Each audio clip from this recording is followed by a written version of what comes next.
Саламатсыздар ма, білім алушылар? Бүгін сіздермен сабақ өтетін мұғалім мен Мамбетова Шынар Мамановна. 3-ші сыныптың әдебиеттік оқу пәнінен табиғат тағылымы атты сабақтың шегіртке мен құмырсқа мысалына тоқталатын боламыз. Бүгінгі сабақтан үйренеріміз мысалдың жанрлық ерекшеліктерін анықтау, кейіпкерлердің іс-әрекеті, мінез-құлқының өзгеру себептерін мәтіннен дәлелдер келтіріп бағалау, шығарманың мазмұнын бірлесе құрастырған жоспар бойынша немесе өз сөзімен толық таңдауына қарай мазмұндау, сахналау. Ал балалар, мына суретке кәні назар аударайық. Суреттен нені көріп тұрсыңдар? Дұрыс айтасыңдар, шегіртке мен құмырсқаны көріп тұрмыз. Жылдың қай мезгілі бейнеленген? Қараңдаршы. Иә, жылдың қыс мезгілі бейнеленген. Ал құмырсқаның киімі қандай? Шегіртке қалай киінген? Әрине, құмырсқа өте жылы киінген, шегіртке жеңіл киінген. Я балалар, шегірткенің көңіл күйі неге түсіп тұр деп ойлайсыңдар? Қандай көңіл күйі? Шегірткенің көңіл күйі қайғылы, қабағын қайғы жауып тұр, я балалар. Ал неліктен деп ойлайсыңдар? Әрине, қыс басталып кетті ғой. Ол жаздай шырылдап өлеңін айтып жүргенде қыс басталып, жағдайы кетіп, құмырсқаға келіп тұр. Я, бүгінгі оқитын мысалымыздың тақырыбы шегіртке мен құмырсқа екен балалар, я? Ал енді бұл шегіртке мен құмырсқаны Иван Крылов жазған. Оны аударған Абай Құнанбаев екен балалар. Кәні балалар, өлеңді тыңдайық. Шырылдауық шегіртке ыршып жүріп ән салған, көгалды қуып көл айттап, қызықпен жүріп жаздалған. Жазды күні жапырақтың бірінде тамақ, бірінде үй.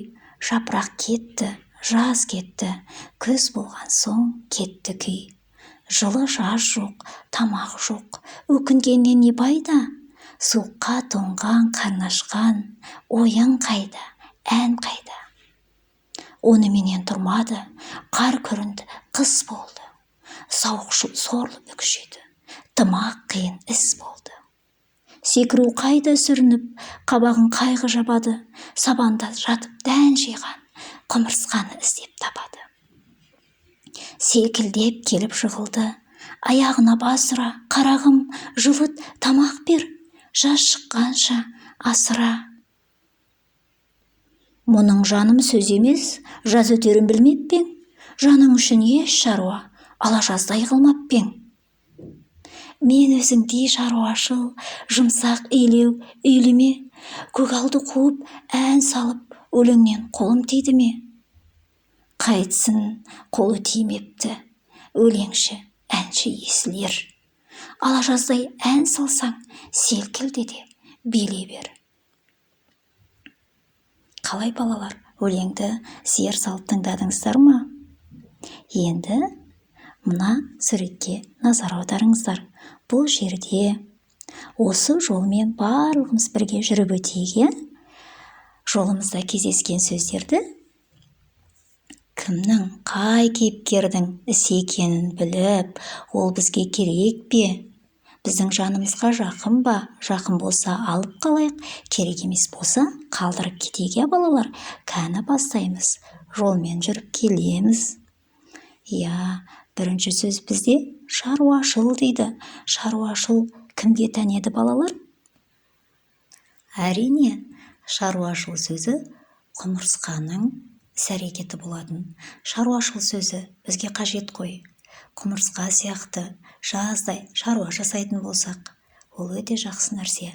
Шаруашыл сөзін өзімізбен бірге ала кетеміз. Жолымызда сауықшыл, шырылдауық, өлеңші, әнші сөздері бар екен. Бұл сөздер кімнің іс-әрекеті еді балалар? Әрине, шегірткенің іс-әрекеті болатын. Шегірткенің іс-әрекеті бізге қажет пе?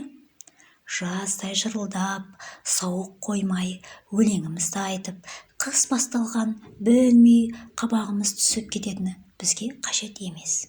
Ол сөзді қалдырып кетеміз. жолымызда еңбекқор, дән жиған сөздері бар екен. Ол құмырсқаның іс-әрекеті ғой. Жаздың қамын қыста ойла деп, жазда еңбек етіп, дән жиған құмырсқаның іс-әрекеті бізге қажет ақ. Бұл сөздерді өзімізбен бірге ала кетеміз. Оқушылар, бізге хат келіпті. Өздерің сияқты оқушы осы мысалға жоспар құрапты.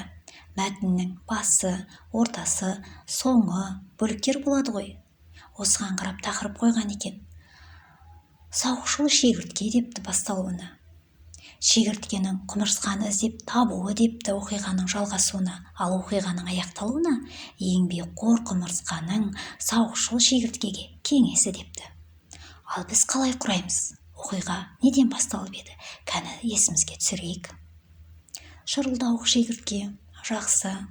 Тағы ыршып жүріп ән салған шегіртке, өте жақсы. Ал жалғасуына қандай тақырып қоямыз? Қабағын қайғы жапқан шегірткенің құмырсқаны іздеуі. Жақсы. Шегірткенің есіне құмырсқаның түсуі. Жақсы. Ал оқиғаның аяқталуына қандай тақырып қойсақ екен? Құмырсқаның кеңесі десек те болады.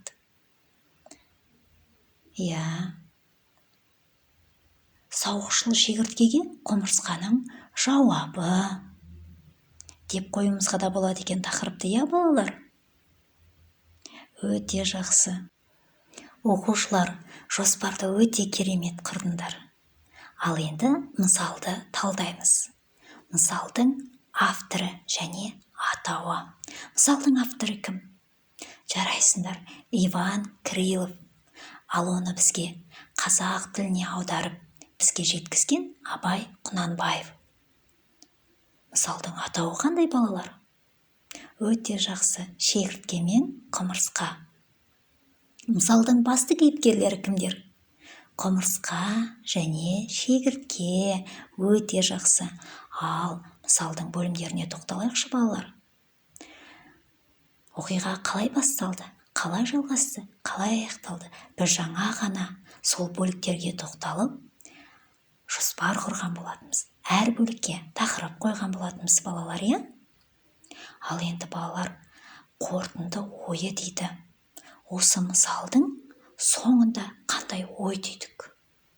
Құмырсқаның жауабымен келісесіңдер ме? Шегірткеге қандай кеңес берер едіңдер? Балалар, ойларыңмен бөлісіңдер. Құмырсқаның жауабы өте жақсы. Ол өте ұтымды ой айтты.